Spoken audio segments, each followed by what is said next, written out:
Hello everyone. आज हम दक्षिण पूर्वी एशिया के आर्थिक प्रारूप के अंतर्गत दक्षिण पूर्वी एशियाई देशों के औद्योगिक जो स्टेटस है, इंडस्ट्रियल स्टेटस है, उसको डिस्कस करेंगे।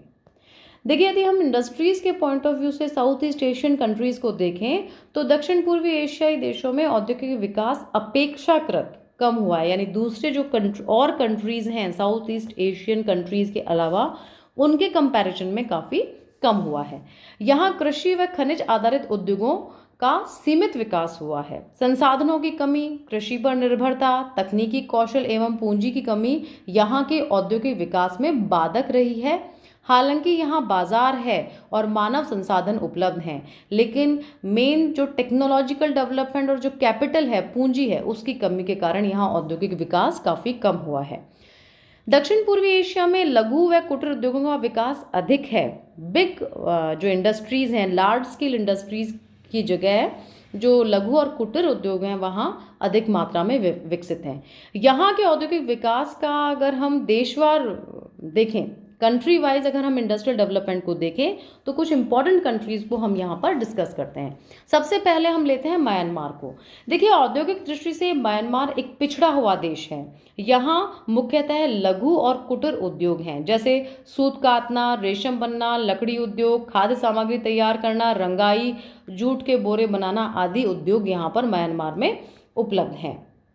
यहाँ पर जो बाजार तो है, लेकिन कारण जो मिनरल रिसोर्सेज की कमी कह सकते हैं हम, और बाकी जो मिनरल रिसोर्सेज कम है, तो देखिए जहाँ मिनरल रिसोर्सेज बहुत अच्छी मात्रा में डेवलप नहीं है, वहाँ पर जो इकोनॉमी कमज़ोर होगी, और इसलिए जो कैपिटल जो उद्योगों के विकास के लिए चाहिए वो काफ़ी कम है।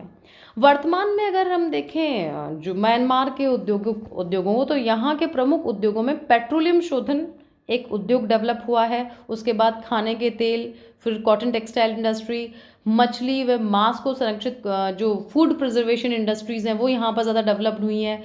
ईंट उद्योग है, इस्पात उद्योग है, दैनिक उपयोग की जो वस्तुएं तैयार करने का उद्योग है, ये काफ़ी विकसित हुए हैं। और इंडस्ट्रियल जो एरियाज़ को हम देखें, इंडस्ट्रियल जो सिटीज़ को अगर हम म्यांमार की देखें तो देखिए यहाँ का जो विकास है, इंडस्ट्रियल सिटीज़ जो मेन है वो म्यांमार के जो रंगून वाला एरिया है वो है। उसके बाद मिंगयांग वाला जो क्षेत्र है वहाँ पर काफ़ी इंडस्ट्रीज़ डेवलप्ड हैं। उसके बाद जो अन्य औद्योगिक नगर है वो है पोनाम्यून वाला क्षेत्र, जो आर्कान योमांग वाले रीजन के अंतर्गत स्थित है। तो ये सारे एरियाज़ हैं जो जहाँ पर लिमिटेड अमाउंट में ये इंडस्ट्रीज़ डेवलप हुई हैं। दूसरा हम देश लें थाईलैंड। देखिए, औद्योगिक विकास की दृष्टि से थाईलैंड भी पिछड़ा हुआ देश है। मशीन उद्योग के विकास यहाँ पर से पूर्व, जब हमारा मैकेनाइजेशन हुआ इंडस्ट्रीज़ का, उससे पहले यहाँ पर कॉटेज इंडस्ट्रीज़, स्पेशली रेशम, सूत काटने का उद्योग, ये काफ़ी डेवलप थी। जैसे जैसे टाइम पास हुआ उसके बाद वर्तमान समय में उनका जो औद्योगिक स्वरूप था थाईलैंड का, उसमें भी परिवर्तन आया।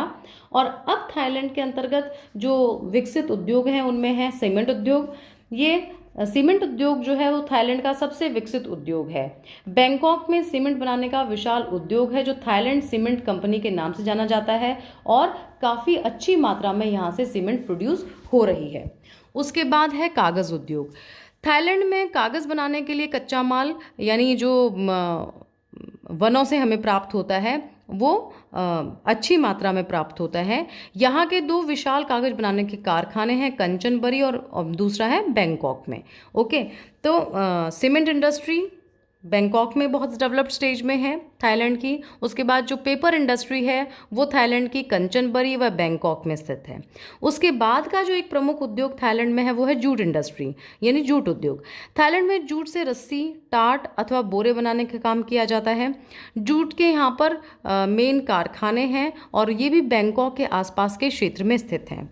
अगला जो उद्योग विकसित है थाईलैंड में वो है सूती वस्त्र उद्योग। सूती वस्त्र के यहाँ पर 5 वृहद उद्योग विकसित हुए हैं, और इन का जो मेन सेंटर है कॉटन टेक्सटाइल इंडस्ट्री का वो बैंकॉक है। यानी अब हम देखें तो बैंकॉक मेन सेंटर है सभी प्रकार की इंडस्ट्रीज़ का। उसके बाद शुगर इंडस्ट्री की हम बात करें तो शुगर यहाँ पर गन्ना का प्रोडक्शन होता है और ये कारखाने जो हैं ये यहाँ पे चालबुरी जो क्षेत्र है वहाँ पर हैं। उसके बाद लकड़ी उद्योग भी काफ़ी विकसित है थाईलैंड का। थाईलैंड में टीक लकड़ी की प्रमुखता मिलती है और इसका जो एक्सपोर्ट काफ़ी यहाँ से किया जाता है। फिर जो फिशिंग इंडस्ट्री है, मत्स्य उद्योग है, वो भी हमें थाईलैंड में एक मिलता है। तटीय क्षेत्रों में स्पेशली जो है वो मछली उद्योग का विकास हुआ है। और ये जो फिशिंग का जो प्रोडक्शन हो रहा है, फिशेस का प्रोडक्शन हो रहा है थाईलैंड में, वो स्थानीय उपभोग में भी यूज़ आ रहा है, लोकल कंजप्शन में भी यूज़ आ रहा है और साथ में इसका एक्सपोर्ट भी किया जा रहा है। उसके बाद हम लेते हैं मलेशिया को। देखिए, दक्षिण पूर्वी एशिया के देशों में मलेशिया में अपेक्षाकृत अधिक औद्योगिक विकास हुआ है, लेकिन आज भी यह औद्योगिक देशों की श्रेणी में नहीं आ रहा है। यहाँ औद्योगिक विकास कम होने के अगर कारण को हम देखें मलेशिया में, तो आधारभूत खनिजों का कम निकलना, फिर शक्ति संसाधनों की कमी, पूंजी की कमी, परिवहन की कमी, अनुपयुक्त जलवायु, तकनीकी ज्ञान की कमी के कारण यहाँ पर इंडस्ट्रीज़ डेवलप नहीं हो पाई हैं।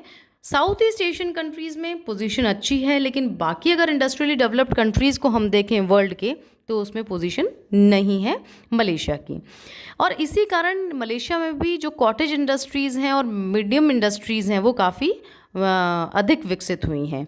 यहाँ के उद्योगों में तेल निकालना, cement industry, refinery, sugar industry, plywood industry, iron जो टिन इंडस्ट्रीज़ होती हैं वो, और cigarette industry, cotton textile industry, rubber industry, ऐसी कई industries, medium scale industries developed हैं। प्रमुख औद्योगिक केंद्रों की बात करें मलेशिया की, तो पेनांग, कुआलालंपुर, कोचिन, जैसल्टन, राबांग, वेलजली, ये जो सेंटर्स हैं, ये जो मेन एरियाज़ हैं, ये इंडस्ट्रीज़ के मेन सेंटर्स हैं। खनिज तेल साफ करने का एक बहुत बड़ा कारखाना टुलांग जो सारवाक क्षेत्र में है वहाँ पर स्थित है। सीमेंट का सबसे बड़ा कारखाना सोलांगोर में है। यहाँ का जो प्रमुख उत्पादन बहुत अच्छी अमाउंट में इस एरिया में से उत्पादित होता है। अब हम बात करते हैं जो यहाँ के वस्त्र उद्योग की। देखिए, वस्त्र उद्योग का विकास भी यहाँ पर पर्याप्त मात्रा में हुआ है और मुख्य जो इंडस्ट्रीज़ हैं यहाँ पर कॉटन टेक्सटाइल की, वो काफ़ी डेवलप्ड हमें देखने को मिल सकती हैं। इंजीनियरिंग इंडस्ट्रीज़ की हम बात करें तो इंजीनियरिंग उद्योग भी डेवलप्ड है कुछ मात्रा में यहाँ पर लौह इस्पात के केंद्र भी पाए जाते हैं। हुनोई, कोलोन, बिनगुआ आदि क्षेत्रों में यहाँ पर मिलते हैं। तो अभी भी मलेशिया को बहुत कुछ एरिया करना है, बहुत कुछ वर्क करना है अपने इंडस्ट्रीज़ के डेवलपमेंट के लिए। उसके बाद हम बात करते हैं लाओस में। लाओस के में अगर औद्योगिक विकास ज़ीरो के बराबर है, बहुत बहुत कम मात्रा में है। यह औद्योगिक दृष्टि से दक्षिण पूर्वी एशिया का पिछड़ा हुआ देश है। यहाँ केवल वही कुटीर उद्योग और कुछ प्राथमिक उद्यम प्रचलित हैं। यहाँ प्रचलित उद्यमों में यानी इंडस्ट्रीज़ में रेशम, सिल्क इंडस्ट्री, लकड़ी काटना, लाख शोधन, धान तैयार करना, सूत काटना आदि प्रमुख हैं। आधुनिक उद्योगों की स्थापना के यहाँ प्रयत्न किए जा रहे हैं, जिसके अंतर्गत रबड़ का सामान, दिया सलाई और cotton textile industry, cement industry स्थापित करने की कोशिश की जा रही है। उद्योगों की स्थापना थारवेट, सुआंग प्राम्बान, वियंटियन और पाक्से क्षेत्र में अधिक है। अब हम बात करते हैं इंडोनेशिया की। देखिए, इंडोनेशिया में जो भी औद्योगिक विकास हुआ है वो यहाँ पर उत्पन्न कृषि व वनों से प्राप्त पदार्थों से संबंधित है। जैसे यहाँ पर जो इंडस्ट्रीज़ हैं इंडोनेशिया में वो है शुगर इंडस्ट्री, रबड़ इंडस्ट्री, कुनैन तैयार करने की इंडस्ट्री, कागज़ paper industry, cotton textile industry, coconut oil industries, ये सारी इंडस्ट्रीज़ डेवलप्ड हैं। और यहाँ पर स्टार्टिंग में वही कॉटेज इंडस्ट्रीज़ और मीडियम स्केल इंडस्ट्रीज़ ज़्यादा हैं, लार्ज स्केल इंडस्ट्रीज़ नहीं हैं यहाँ पे। इंडोनेशिया में आधुनिक उद्योगों का विकास स्वतंत्रता के बाद हुआ है। अब इन इंडस्ट्रीज़ के अंदर जो है वो सीमेंट इंडस्ट्री और aluminium industry, iron and steel industry, chemical industries भी विकसित हुई हैं। अब हम बात करते हैं फिलीपींस की। देखिए, फिलीपींस में अनेक खनिज उपलब्ध हैं, लेकिन आधारभूत खनिज लोहा व शक्ति के साधन कोयला आदि यहाँ पर हमें कम मिलते हैं। तो इसी कारण जो औद्योगिक विकास है वो भी काफ़ी कम हुआ है। देश की लगभग 8% जनसंख्या उद्योग धंधों में संलग्न है। यहाँ के अधिकांश उद्योग कृषि आधारित हैं तथा छोटे व मध्यम श्रेणी के हैं।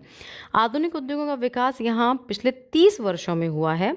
प्रेजेंट टाइम में cement industry, cigarette industry, sugar industry, coconut oil industry, distillery industries, जो इंजीनियरिंग इंडस्ट्रीज़ हैं वो ये यहाँ पर काफ़ी विकसित हैं। फिलीपींस में खाद्य सामग्री तैयार करने के उद्योग सबसे महत्वपूर्ण हैं। इनमें जो चावल को साफ करना, चीनी तथा नारियल तेल के उद्योग मुख्य हैं। और यहाँ पर काफ़ी छोटी यूनिट्स हैं, बड़ी यूनिट्स हैं इन इंडस्ट्रीज़ की, फूड प्रोसेसिंग इंडस्ट्रीज़ की। वर्तमान समय में सीमेंट उद्योग, कागज़ उद्योग, वस्त्र उद्योग और जो मिनरल इंडस्ट्री है, इंजीनियरिंग इंडस्ट्री है, वो भी यहाँ पर काफ़ी डेवलप्ड हैं। फिलीपींस के अधिकांश जो उद्योग हैं वो उत्तरी लुजोन, मिंडनाओ, सीबू, नेग्रोस द्वीपों पर स्थित हैं। आपको ध्यान रखना है फिलीपींस के मैक्सिमम इंडस्ट्रीज़ कहाँ पर हैं? उत्तरी लुजोन, मिंडानाओ, सीबू, निग्रोस द्वीप पर स्थित हैं। इसके प्रमुख केंद्र मनीला, क्यूजोन सिटी, सीबू, दवाओ आदि हैं। फिर आता है सिंगापुर। देखिए, सिंगापुर दक्षिण पूर्वी एशिया का प्रमुख व्यापारिक केंद्र है और यहाँ अनेक प्रकार के उद्योग जैसे सीमेंट उद्योग, पेपर उद्योग, distillery industries, engineering industries, chemical industry, petrochemical industries, food preservation industry, fabricated metal industries, tobacco industry, furniture making industry आदि भी काफ़ी विकसित हैं। नेक्स्ट वीडियो में हम जो साउथ ईस्ट एशियन कंट्रीज़ के ट्रांसपोर्टेशन स्टेटस को देखेंगे और साथ ही साथ उसकी पॉपुलेशन को पढ़ेंगे।